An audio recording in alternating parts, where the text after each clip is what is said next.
Elas foram grandes atrizes e acabaram se tornando lendas do cinema. Por outro lado, suas vidas familiares conturbadas, muitas vezes denunciadas por suas próprias proles, colocam estas mulheres como os piores exemplos de progenitoras. Este é o Sociocrônica e nós vamos conhecer as piores mães da antiga Hollywood. Bette Davis é um ícone indiscutível. Com 10 indicações ao Oscar, todas por melhor atriz, ela se consolidou como uma lenda da sétima arte. Em 1947, Bette engravidou de sua primeira filha, Barbara Davis, e entre 1951 e 1952 adotou Margot e Michael.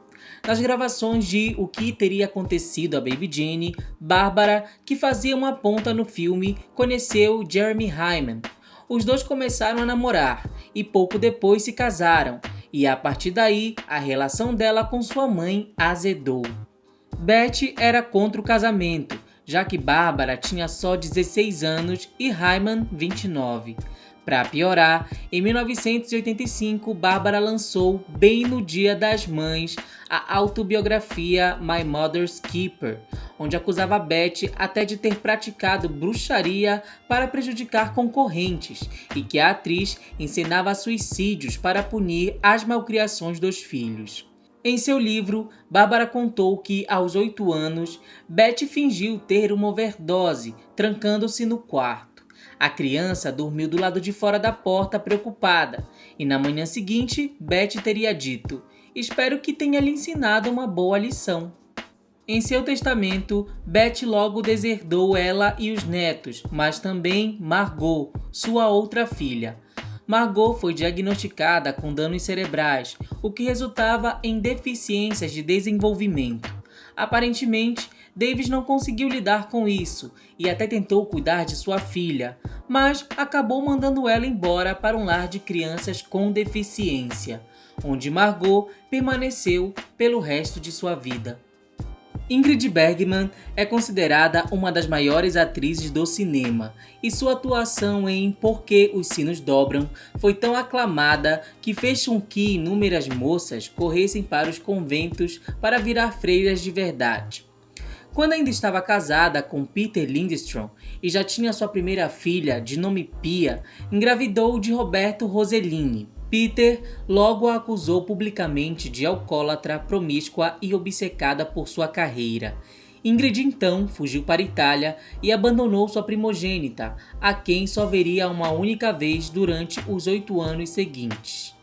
Crianças não são mesmo interessantes, mas eu gostaria que ela tivesse sido mais presente, diria Pia num documentário. Além de Renato Roberto, a atriz ainda teve 2 filhas com Rossellini, as gêmeas Isabella e Ingrid, esta última tendo nascido com uma deformidade na coluna.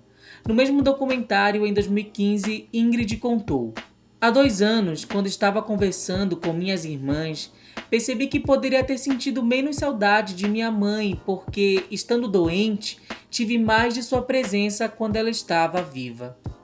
Uma das femme fatales mais badaladas da época de ouro de Hollywood, Lana Turner, brincou certa vez que queria ter 7 filhos, mas acabou tendo somente uma, Sheryl Crane.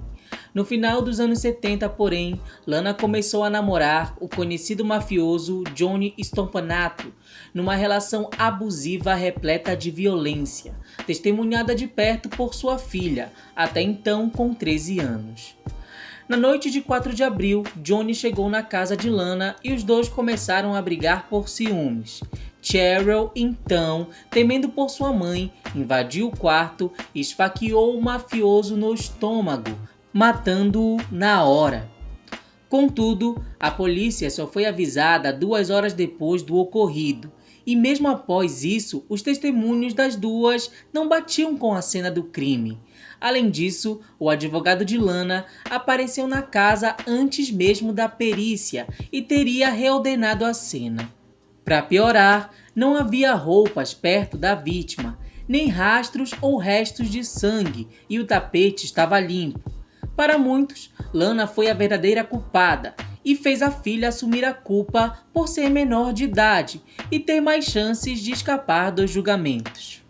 Eric Root, cabeleireiro da atriz, disse que ela até teria assumido a culpa, dizendo: "Eu matei aquele filho da mãe e eu faria de novo."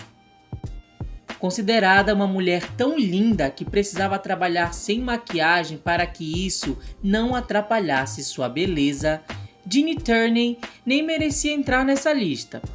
Isso porque ela sofria de depressão e ansiedade. Em junho de 1943, enquanto servia de voluntária num clube de apoio a militares da guerra, uma fã quebrou sua quarentena de rubéola e se aproximou de Jeanne, infectando-a. O problema era que Jeanne estava grávida e por isso deu à luz a uma menina surda, com deficiência mental e parcialmente cega.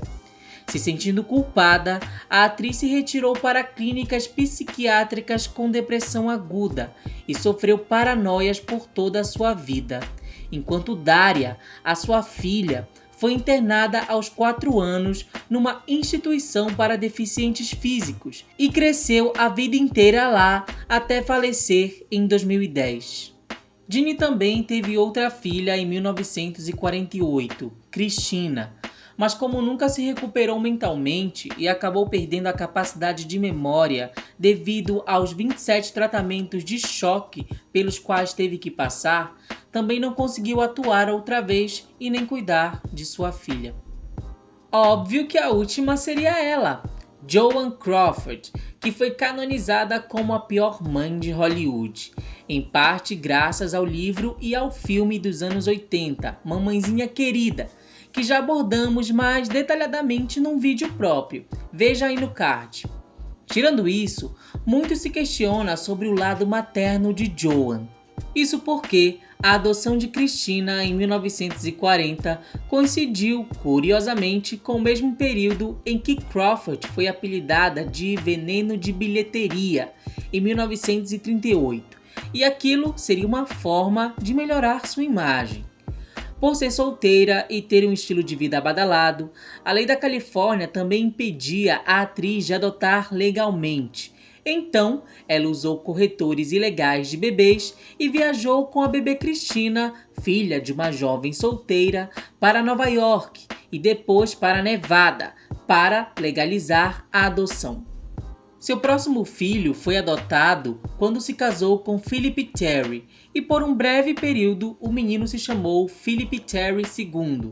Mas, quando o casamento terminou, Joan rapidamente o rebatizou de Christopher Crawford. Anteriormente, ela e esse marido já haviam tentado adotar outro menino, mas a mãe biológica conseguiu pegá-lo de volta. Tanto Christina quanto Christopher foram excluídos do testamento, e a fiel secretária de Joan, Beth Parker, contou que o rapaz era extremamente machista e teria cuspido na cara de Joan após uma briga e dito que a odiava. Em 1947, Crawford adotaria mais 2 filhas, as gêmeas Cindy e Kathy, através de uma famosa unidade de tráfico de crianças da época, usada por outras celebridades atrás de filhos. As gêmeas foram as únicas que disseram que Joan era uma mãe amável e normal. É claro que nada aqui define caráter, e ninguém quer dizer que elas eram pessoas ruins. Nana Turner, por exemplo, apoiou a homossexualidade da filha e deixou uma parte de sua herança para Cheryl e a namorada. Os eventos, na verdade, nos dizem muito mais da sociedade machista em que estas divas viveram. Afinal, é mais fácil recriminar a postura de uma mulher independente do que reconhecer possíveis problemas psicológicos, ou saber que nem toda mulher é obrigada a ter o famoso espírito materno.